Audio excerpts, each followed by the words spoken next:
Hi friends, ಮತ್ತೊಂದು ವಿಡಿಯೋಗೆ ಸ್ವಾಗತ. ಇವತ್ತಿನ ವಿಡಿಯೋದಲ್ಲಿ the Mysuru electrical industry limited ಕಂಪನಿಯಲ್ಲಿ ಹಲವಾರು ಹುದ್ದೆಗಳನ್ನು ಕರೆದಿದ್ದು ಇದಕ್ಕೆ ಯಾರೆಲ್ಲ ಅಪ್ಲಿಕೇಶನ್ ಹಾಕಬೇಕು ಎಂಬುದನ್ನು ಸಂಪೂರ್ಣವಾಗಿ ವಿಡಿಯೋದಲ್ಲಿ ತಿಳಿಸ್ಕೊಡ್ತಾನೆ. ಬನ್ನಿ. ಅದಕ್ಕಿಂತ ಮೊದಲು ನೀವೇನಾದರೂ ಫಸ್ಟ್ ಟೈಮ್ ನಮ್ಮ ಯೂಟ್ಯೂಬ್ ಚಾನಲ್ ನೋಡ್ತಾ ಇದ್ದರೆ ದಯವಿಟ್ಟು ಸಬ್ಸ್ಕ್ರೈಬ್ ಮಾಡ್ಕೊಂಡು ವಿಡಿಯೋ ನೋಡಿರಿ ಅಂತ ಹೇಳ್ತಾ ಬನ್ನಿ ವಿಡಿಯೋನ ಶುರು ಮಾಡೋಣ. ಇದು ಸರ್ಕಾರದ ಅಡಿಯಲ್ಲಿ ಬರುವಂಥ ಉದ್ಯಮ ಆಗಿರ್ತೈತಿ. ಇಲ್ಲಿ ನೋಡ್ಬೋದು ಯಾವ ಯಾಕಪ್ಪ ಅಂತಂದ್ರೆ 1961 ಕಾಯ್ದೆ ಅಡಿಯಲ್ಲಿ ಈ ಕಂಪನಿ ಸ್ಟಾರ್ಟ್ ಆಗಿದೆ ಅಂತ ಹೇಳ್ಬೋದು. ಇಲ್ಲಿ ನೋಡ್ಬೋದು ಇದರಲ್ಲಿ ಯಾವ ರೀತಿ ಹುದ್ದೆಗಳಪ್ಪ ಅಂತಂದ್ರೆ ಎಲೆಕ್ಟ್ರಿಷಿಯನ್, ಪಿಟ್ಟರ್, ಟರ್ನರ್, ಮಿಷಿನಿಸ್ಟ್, ವೆಲ್ಡರ್ ಈ ರೀತಿಯಾಗಿ ಹಲವಾರು ಹುದ್ದೆಗಳದಾವು. ಟೋಟಲ್ ಆಗಿ ಎಷ್ಟು ಹುದ್ದೆಗಳದಾವಪ್ಪ ಅಂತಂದ್ರೆ ಟೋಟಲ್ ಆಗಿ 40 ಪೋಸ್ಟ್ ಅದಾವು.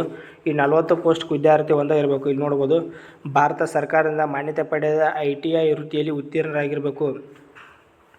ಇಲ್ಲಿ ನೋಡೋದು ಭಾರತ ಸರ್ಕಾರದ ಮಾನ್ಯತೆ ಪಡೆದ ITI ವೃತ್ತಿಯಲ್ಲಿ ಉತ್ತೀರ್ಣ ಯಾರಾಗಿರ್ತಪ್ಪ ಅಂತ ಅವ್ರು ಇದಕ್ಕೆ ಅರ್ಜಿ ಹಾಕೋಕೆ ಎಲಿಜಿಬಲ್ ಇರ್ತೀರಿ. ಇಲ್ಲಿ ನೋಡ್ಬೋದು ಅದರಲ್ಲಿ ಎಲೆಕ್ಟ್ರಿಷಿಯನ್ನಲ್ಲಿ 14 ಹುದ್ದೆಗಳನ್ನು ಕರೆದಾರು. ಅದೇ ರೀತಿಯಾಗಿ ಪಿಟ್ಟರ್ನಲ್ಲಿ 9 ಹುದ್ದೆಗಳು. ಅದೇ ರೀತಿಯಾಗಿ ಇಲ್ಲಿ ನೋಡ್ಬೋದು ಟರ್ನರ್ನಲ್ಲಿ 5 ಪೋಸ್ಟು. ಮತ್ತು ಯಾರೆಲ್ಲ ITI ಮಾಡಿರ್ತಾರಲ್ಲ ಅವರೆಲ್ಲ ಇದಕ್ಕೆ ಹಾಕೋಕೆ ಅಪ್ಲಿಕೇಶನ್ ಹಾಕೋಕೆ ಎಲಿಜಿಬಲ್ ಇರ್ತೀರಿ.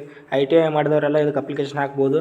ಅದೇ ರೀತಿಯಾಗಿ ನಾಲ್ಕನೇ ನೋಡ್ಬೋದು ಇಲ್ಲಿ ಮಿಷಿನಿಸ್ಟ್ನಲ್ಲಿ 2 ಹುದ್ದೆ, ವೆಲ್ಡರ್ನಲ್ಲಿ 5 ಹುದ್ದೆ, ಟೂಲ್ ಆ್ಯಂಡ್ ಡೈ ಮೇಕರ್ನಲ್ಲಿ 1 ಹುದ್ದೆ, ಎಲೆಕ್ಟ್ರಾನಿಕ್ಸ್ ಮೆಕ್ಯಾನಿಕಲ್ನಲ್ಲಿ 1 ಹುದ್ದೆ ಮತ್ತು ಡ್ರಾಫ್ಟ್ಮನ್ ಮೆಕ್ಯಾನಿಕಲ್ಲಿ 1 ಹುದ್ದೆ, ಕಂಪ್ಯೂಟರ್ ನೆಟ್ವರ್ಕಿಂಗ್ನಲ್ಲಿ 1 ಹುದ್ದೆ, ಕಂಪ್ಯೂಟರ್ ಆಪರೇಟರ್ ಮತ್ತು ಪ್ರೋಗ್ರಾಮ್ ಅಸಿಸ್ಟೆಂಟ್ನಲ್ಲಿ 4 ಹುದ್ದೆ, 1 ಹುದ್ದೆ.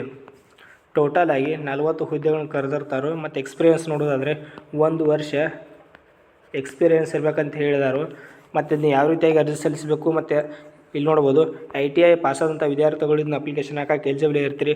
ಮತ್ತು ಅದು ಅಪ್ಲಿಕೇಶನ್ ಹಾಕೋಕೆ ಸ್ಟಾರ್ಟಿಂಗ್ ಡೇಟ್ ಬಂದುಬಿಟ್ಟು ಇಲ್ಲಿ ನೋಡ್ಬೋದು ವೇತನ ಶ್ರೇಣಿ ನೋಡೋದಾದರೆ ಮೈಸೂರು ಎಲೆಕ್ಟ್ರಿಕಲ್ ಇಂಡಸ್ಟ್ರಿ ಲಿಮಿಟೆಡ್ ಹುದ್ದೆಗಳಿಗೆ ಆಯ್ಕೆಯಾದ ಅಭ್ಯರ್ಥಿಗಳಿಗೆ ಇಲಾಖೆ ನಿಯಮಗಳ ಅನುಸಾರ ವೇತನ ನೀಡಲಾಗುತ್ತದೆ ಅಂತ ಇದು ಸಪ್ರೇಟ್ ಒಂದೊಂದು ಪೋಸ್ಟಿಗೆ ಒಂದೊಂದು ವೇತನ ಇರ್ತೈತಿ. ಅದನ್ನು ಪೂರ್ತಿ ಕ್ಲಿಯರಾಗಿ ಕೊಟ್ಟಿಲ್ಲ ಅವರು. ಇಲ್ಲಿ ನೋಡ್ಬೋದು ಅದೇ ರೀತಿಯಾಗಿ ವಯಸ್ಸಿನ ವಿವರ ನೋಡ್ಬೋದು. ಇಲ್ಲಿ ಕನಿಷ್ಠ 18 ವರ್ಷ, ಗರಿಷ್ಠ ಎಷ್ಟಾದಪ್ಪ 25. ಕನಿಷ್ಠ 18 ವರ್ಷ ಆಗಿರಬೇಕು, ಗರಿಷ್ಠ ಅಂದರೆ 25 ವರ್ಷ. ಇದರಲ್ಲಿ ವಯಸ್ಸಿನ ಸಡಿಲಿಕೆ ಕೂಡ ಇರ್ತೈತಿ. SC ST ಅವರಿಗೆ 5 ವರ್ಷ ಇರ್ತೈತಿ. ಅದೇ ರೀತಿಯಾಗಿ OBCದವರಿಗೆ 3 ವರ್ಷ ವಯಸ್ಸಿನ ಸಡಿಲಿಕೆ ಇರ್ತೈತಿ. ಮತ್ತು ಇದಕ್ಕೆ ಅಪ್ಲಿಕೇಶನ್ ಹಾಕೋಕೆ ನಿಮ್ಮನ್ನು ಯಾವ ರೀತಿ ಸೆಲೆಕ್ಟ್ ಮಾಡ್ಕೋತಾರಪ್ಪ ಅಂತಂದ್ರೆ ಇಲ್ಲಿ ನೋಡ್ಬೋದು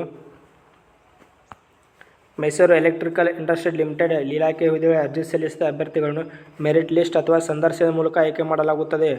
ಮತ್ತು ನಿಮ್ಗೆ ಇಲ್ಲಿ ನೋಡ್ಬೋದು ಲಿಖಿತ ಪರೀಕ್ಷೆಯಲ್ಲಿ ಇರುವುದಿಲ್ಲ, ನಿಮ್ಮ ಎಕ್ಸಾಮ್ ಇರುವುದಿಲ್ಲ. ಡೈರೆಕ್ಟಾಗಿ ನಿಮ್ಮ ಮೆರಿಟ್ ಲಿಸ್ಟ್ ಮೇಲೆ ನಿಮ್ಮನ್ನ ಆಯ್ಕೆ ಮಾಡ್ಕೋತ ಅಂತ ಹೇಳ್ಯಾರು. ಮತ್ತು ಮೆರಿಟ್ ಲಿಸ್ಟ್ ಪಾಸಾದಂಥ ಅಭ್ಯರ್ಥಿಗಳನ್ನು ನಿಮ್ಮನ್ನು ಸಂದರ್ಶನದ ಮೂಲಕ ನಿಮ್ಮನ್ನ ಆಯ್ಕೆ ಮಾಡ್ಕೋತಾರು. ಅದೇ ರೀತಿಯಾಗಿ ಅರ್ಜಿ ನೀವು ಯಾವ ರೀತಿಯಾಗಿ ಅರ್ಜಿ ಸಲ್ಲಿಸಬೇಕಪ್ಪ ಅಂತಂದ್ರೆ ಇದನ್ನು ನೋಡ್ಬೋದು. ಇದನ್ನು ಆಫ್ಲೈನ್ ಮುಖಾಂತರ ಅರ್ಜಿ ಸಲ್ಲಿಕೆ ಮಾಡಬೇಕು. ಇಲ್ಲಿ ನೋಡ್ಬೋದು ಅರ್ಜಿ ಸಲ್ಲಿಸುವ ವಿಳಾಸ ಕೊಟ್ಟಿದ್ದಾರೆ ನೋಡ್ಬೋದು. ಇಲ್ಲಿ the Mysuru electrical industry limited PB ಸಂಖ್ಯೆ 2221 ತುಮಕೂರು ರಸ್ತೆ ಯಶವಂತಪುರ ಬೆಂಗಳೂರು 22 ಇಲ್ಲಿಗೆ ಹಾಜರಾಗಿ ಅರ್ಜಿ ಮತ್ತು ದಾಖಲಾತಿಗಳನ್ನು ತೊಗೊಂಡು ಬರಬೇಕು. ಈ ವಿಳಾಸಕ್ಕೆ ನಿಮ್ಮ ಡಾಕ್ಯುಮೆಂಟ್ಸ್ಗಳನ್ನ ತೊಗೊಂಡು ಹೋಗ್ಬೇಕಲ್ಲಿ. ತೊಗೊಂಡು ಹೋಗಿ ನೀವು ಆಫ್ಲೈನ್ ಮುಖಾಂತರ ಇದನ್ನು ಅರ್ಜಿ ಸಲ್ಲಿಸಬೇಕು. ಮತ್ತು ನಿಮ್ಮ